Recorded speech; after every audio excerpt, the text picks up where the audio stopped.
Welcome YouTube channel Context PM. প্রিয় ছাত্রছাত্রী, আশা করি তোমরা সবাই ভালো আছো। তো তোমাদের আবারও একবার একটি প্রশ্ন উত্তর নিয়ে চলে এসেছে, নোটস, তোমরা স্টাডি মেটেরিয়াল বলতে পারো। তো তোমাদের যদি পেপারটি থাকে ওয়েস্টার্ন পলিটিক্যাল থট, পাশ্চাত্য রাজনৈতিক যে চিন্তাভাবনা, ঠিক আছে। তো এখান থেকে কিন্তু তোমাদের একটি গুরুত্বপূর্ণ প্রশ্ন আমি তোমাদের শেয়ার করছি। পাশ্চাত্য রাষ্ট্রচিন্তার ইতিহাস, এইটি পেপার অনেকের নাম রয়েছে, অনেক ইউনিভার্সিটি, আবার অনেক ইউনিভার্সিটিতে নাম রয়েছে পাশ্চাত্য রাষ্ট্রচিন্তা, ঠিক আছে।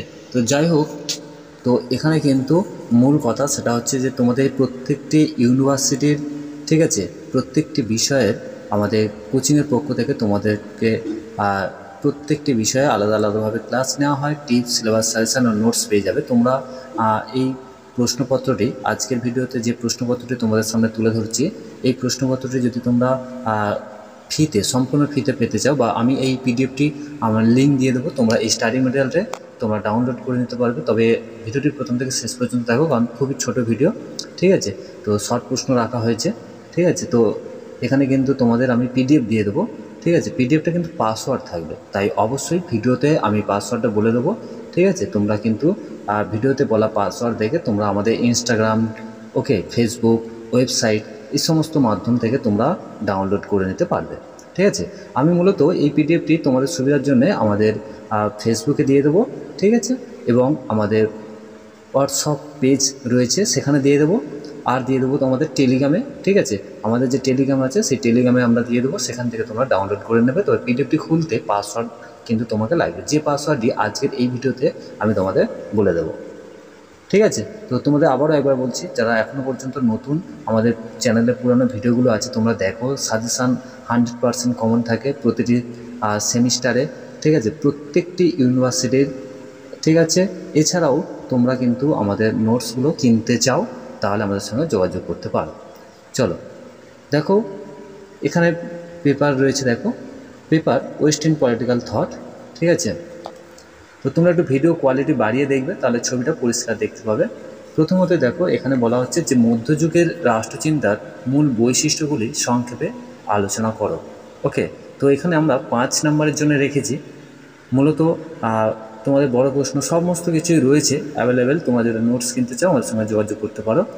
প্রত্যেকটি ইউনিভার্সিটি, সেটা হোক বর্ধমান, ঠিক আছে, বিদ্যাসাগর, বাঁকুড়া, কল্যাণী, কলকাতা বিশ্ববিদ্যালয়, সমস্ত বিশ্ববিদ্যালয়ে আমাদের কোচিংয়ের পক্ষ থেকে তোমাদেরকে নোটস দেওয়া হয়, ঠিক আছে। যারা অফলাইন অনলাইন পড়তে ইচ্ছুক তোমরাও যোগাযোগ করতে পারো। চলো দেখো, মধ্যযুগের রাষ্ট্রচিন্তার মূল বৈশিষ্ট্য, ওকে। এখানে প্রথমত দেখো, আমরা উত্তর, ভূমিকা প্রথমে পয়েন্ট করবে, করে লিখবে যে সাধারণভাবে পঞ্চম শতক থেকে পঞ্চদশ শতক পর্যন্ত সময়কালকে পাশ্চাত্য রাষ্ট্রচিন্তার ইতিহাসে মধ্যযুগ বলা হয়। তোমরা একটু মিনিট 5 একটু হাতে সময় নিয়ে ভিডিওটা প্রথম থেকে শেষ পর্যন্ত দেখো, আমি পিডিএফ বলে দেবো, তোমরা ডাউনলোড করে নিতে পারবে, ঠিক আছে। এছাড়াও তোমরা আমাদের চ্যানেলে যাও, সেখানে প্লে লিস্ট রয়েছে, একটু দেখে নেবে।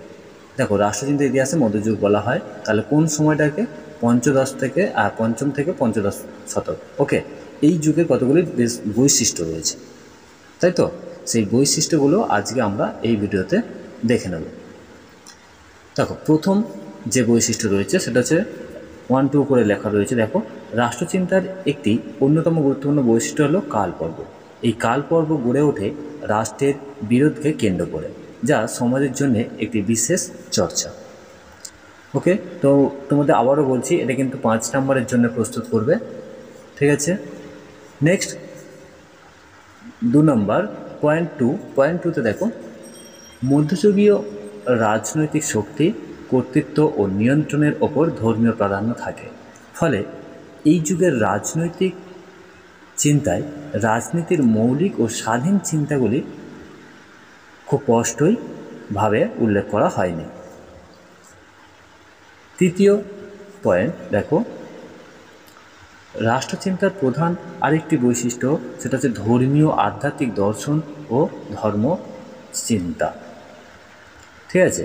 তো খ্রিস্ট ধর্ম জীবনের পার্থিব বা ইহজগতের দিকগুলির পরিবর্তে অপার্থিব বা পরাজগতের দিকগুলির ওপর বেশি গুরুত্ব দেয়। পরবর্তী পয়েন্টে দেখো, মধ্যযুগের তো এগুলো পয়েন্ট পয়েন্ট করে আমি উল্লেখ করছি না, তো 1 2 3 করে উল্লেখ করা হয়েছে এখানে। মধ্যযুগের রাষ্ট্রচিন্তার বৈশিষ্ট্যের আরেকটি, সেটা হচ্ছে প্রতিষ্ঠান। ওকে, প্রতিষ্ঠান হিসাবে রাজতন্ত্র বিশেষ একটা মর্যাদা পায়, উন্নতি লাভ করে। অবশ্য রাজাকে প্রাকৃতিক আইনের দ্বারা সীমাবদ্ধ রাখা হয় এবং সমষ্টির প্রতি ও প্রচলিত রীতিনীতির প্রতি রাজাকে আনুগত্য প্রকাশে বাধ্য করা হয়। ঠিক আছে, অর্থাৎ তাহলে এখানে কিন্তু রাজা শুধুমাত্র উপলক্ষ। ঠিক আছে, নেক্সট দেখো, বলছে যে মধ্যযুগের রাষ্ট্রচিন্তার ইতিহাসে আরও একটি বিশেষ বৈশিষ্ট্য বা উপাদান রয়েছে, সেটা হচ্ছে কেন্দ্রীভূত ক্ষমতার অভাব। ঠিক আছে, এখানে কেন্দ্রীভূত ক্ষমতার অভাবে তোমরা এইভাবে লিখতে পারো যে রাজার প্রতি সামন্ত প্রভুরা আনুগত্য জানাতে বাধ্য থাকত, আর সামন্ত প্রভুদের প্রতি সাধারণ মানুষ আনুগত্য দেখাত। এর ফলে সমাজে কেন্দ্রীভূত ক্ষমতার অভাবে শৃঙ্খলার যথেষ্ট অভাব ছিল। লাস্ট যে প্যারাটা দেখো, মধ্যযুগের রাষ্ট্রচিন্তায় আইন সংক্রান্ত ধারণার বিকাশ লক্ষ্য করা যায়, যেমন ইতিবাচক আইন, প্রাকৃতিক আইন, প্রথাসিদ্ধ আইন। রাষ্ট্রচিন্তায় বিশেষ স্বীকৃতি লাভ করেছিল এই সমস্ত আইনগুলো, যা ইতিমধ্যে মধ্যযুগের রাষ্ট্রচিন্তাকে বিশেষভাবে প্রভাবিত করেছিল। তো এটি তোমাদের একটি ছোট্ট নোটস, 5 নম্বরের, মার্কস 5। তো আশা করি তোমাদের কোন বিষয়ের উপরে বা কোন বিষয়ের উপরে তোমাদের বা কোন প্রশ্নটা তোমাদের চাই অবশ্যই কমেন্ট করো। ঠিক আছে, আর তোমরা যদি নোটস কিনতে চাও আমাদের কোচিংয়ের থেকে, তোমরা কিন্তু অলরেডি আমাদের সঙ্গে যোগাযোগ করেছো অনেকে।